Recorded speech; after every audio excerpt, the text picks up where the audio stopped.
let's talk a little bit about, just the Big 12 as a whole. So, all 14 teams in the conference, there are 14 this year, play this weekend, mostly against opponents that they should beat. However, there are two Power 5 matchups. TCU will welcome future Big 12 team Colorado to Fort Worth. It's the long-awaited debut of Coach Prime in Boulder,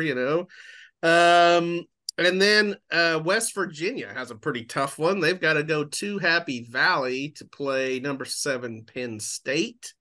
I can't remember when I wrote it, but I remember writing that Neal Brown is on the hot seat this year, I think, for West Virginia. Not an easy game to start off with.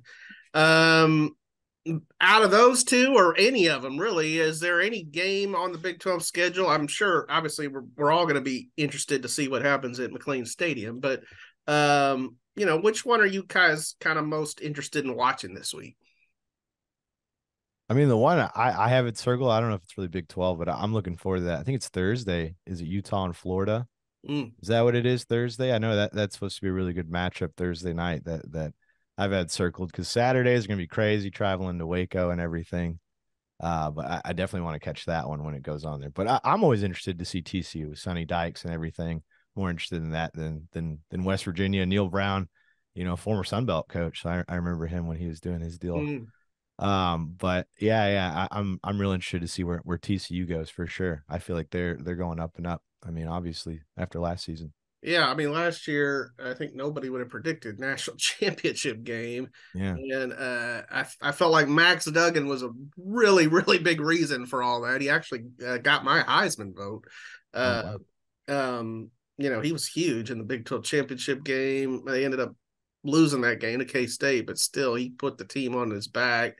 And then obviously, they won a big national semifinal game, getting the national championship game. And, even though Georgia wins that game comfortably, I mean, I still felt like TCU, everything was gravy last year, really. And so I'm with you, Keff. I mean, Sonny Dykes in 1 year there in Fort Worth, it's been pretty incredible what he's done. yeah, So, especially after switching sides like that, coming over from SMU the way he did, and then yeah. to do what he did with TCU, even though it got blown out, as you were saying, it's still quite an accomplishment for that school to be in the national championship. I remember being in high school, went to high school just outside Fort Worth, and this is 2003 to 2006. I graduated with 6. And I went to a bowl game somewhere in there, and it was the Fort Worth Bowl. TCU, obviously they got the berth there, and there's like nobody there, and they were a much smaller program way back then, and just to see where they've come in that 20 some odd years, it's impressive what they've done. Yeah, no doubt. And I know it was kind of an acrimonious divorce, but Gary Patterson deserves a ton of credit too on all of that. So, I mean, I still feel like they're going to probably end up putting a statue of that dude out there, probably with his pants all hitched up. I mean, I always called him Coach Stompy Foot. He was just always, stomping around. He was kind of got like this Chris Farley thing going. Anyway, Zach, save me from this. I have to agree with you that of those two, the TCU Colorado game is just like storylines abound in that one, right? Like much like Texas State, how is all the newness at Colorado gonna kind of mesh, and how is Coach Prime going to adjust to big time college football? He's already pretty big time, right? But other Big 12 games, I don't know. Just because I've been in Austin for the last 6 years, that I'm looking forward to seeing what Texas actually looks like. Are they back? Right? Is Quinn Ewers taking a step? Is Sark the quarterback whisperer that he can be? I know Rice is kind of a tomato can, but I'm also interested in seeing JT Daniels. This is what his third start for a third different team at DKR. So I think that game for different reasons I've circled, but yeah, of those two, definitely Colorado TCU. I think that's the game of the week in the Big 12 for sure. Yeah, I don't know how much we'll learn about the Longhorns, with them playing Rice, but I'm with you on it'll be interesting to see if it's the same old Texas where they don't really live up to expectation.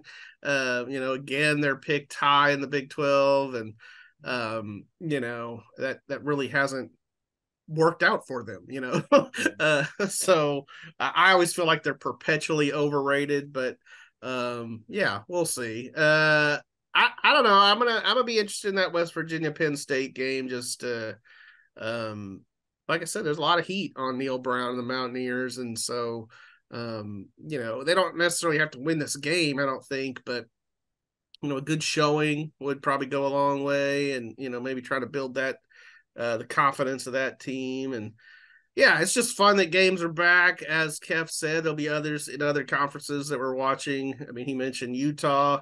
That's two pretty tough games. So Florida is who they're playing on Thursday. I'm pretty sure I have that right. I hope I don't have that wrong. And Cam Rising is still questionable for that game, so we don't know if he's going to play either. So It is Utah, Florida. Is that right, Zach? Yeah. Okay, great. Florida at Utah. First time the SEC team is going to Utah, I think, too. Something like that. Wow. Yeah. Wow. Last year, obviously, for Utah in the Pac-12, and I'm sure a lot of Baylor fans will tune into that game just to see, the team Baylor will play next week. So, it should be a lot of fun.